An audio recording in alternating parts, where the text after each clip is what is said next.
मध्य प्रदेश में जल जीवन मिशन कार्य काफी तेज गति से चल रहा है। गांव-गांव में पानी की टंकियां बन गई हैं। इन मजबूत टंकियों से गांव में घर-घर पानी पहुंचाया जा रहा है। घर-घर नल लग गए हैं, जिससे ग्रामीण टोटी खोलते ही पानी भरने लगे हैं। जबकि पहले महिलाओं को खेतों में बने कुओं, तालाबों से पानी भरकर लाना पड़ता था, जिसमें काफी समय लग जाता था।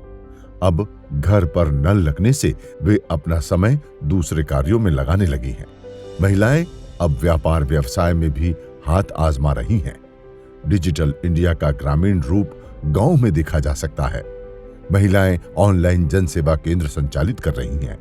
इन केंद्रों पर इंटरनेट से कोई कागजात निकाल कर देना हो या आधार कार्ड से रुपए निकालने की बात हो, बैंकिंग सेवा देनी हो या कोई जरूरी कागजात कार्ड को डाउनलोड करना हो, चाहे जो ऑनलाइन कार्य हो, ये महिलाएं अपने केंद्र से कर रही हैं। इनके केंद्र गांवों में अच्छे से संचालित हो रहे हैं और ये महिलाएं अपने काम से खुश नजर आती हैं।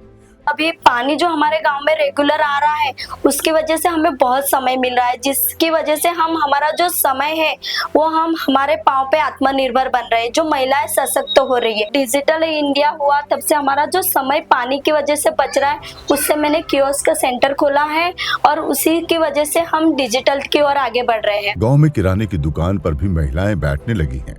ये महिलाएं भले ही कम पढ़ी लिखी हैं, लेकिन दुकान पर हिसाब किताब चौकस रखती हैं। किराने की दुकान से वे अपने घर का खर्च अच्छे से निकाल पा रही हैं। गांव में साड़ियों की दुकानें भी नजर आने लगी हैं।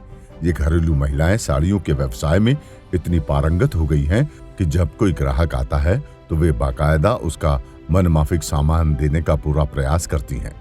दुकान से वे खुद की आर्थिक स्थिति मजबूत करने के साथ दूसरी महिलाओं को भी रोजगार दे रही हैं। मेरे घर में रोज पानी आता है, नल शुरू करते ही पानी भर लेती हूँ। मेरा उससे समय बचता है और मैं इससे बहुत खुश हूँ। और मैंने साड़ियों का बिजनेस खोल के रखा है और इससे मेरा घर परिवार चलता है और मैंने 2 महिलाओं को रखा है, उसका रोजगार भी चल रहा है। महिलाओं का पसंदीदा सिलाई कार्य भी गाँव में चल रहा है। महिलाएं गाँव के कपड़े सिलने लगी हैं, जिससे उनको आर्थिक लाभ हो रहा है। पढ़ाई लिखाई में भी महिलाएं आगे हैं। वे स्कूलों में शिक्षिका बनकर बच्चों को शिक्षित करने में जुटी हैं। आखिर सरकार भी तो यही चाहती है, हमारी बहनें बने सशक्त और आत्मनिर्भर। जल जीवन मिशन यानी हर घर को जल पहुंचाने का मिशन।